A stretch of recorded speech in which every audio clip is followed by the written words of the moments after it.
ผมนายชาญกิจโชรานสุขเลขที่1 ชกช1/1แผนกยานยนต์ไฟฟ้าครับวันนี้ผมจะมาอธิบายความคืบหน้าของวงจรล็อกประตูนะครับ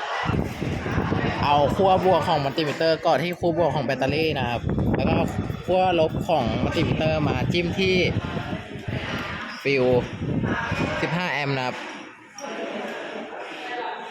AM2 นะครับความต่อเนื่องก็จะขึ้นนะครับว่าสายไฟเส้นนี้ใช้งานได้ต่อไปนะครับเอาขั้วบวกของมัลติมิเตอร์นะครับจิ้มที่ฟิว15 แอมป์ AM2 นะครับและเอาขั้วลบของมัลติมิเตอร์นะครับมาจิ้มที่สายไฟเส้นสีเทานะครับเส้นนี้นะครับความต่อเนื่องก็จะขึ้นนะครับแสดงว่าสายไฟเส้นนี้ใช้ได้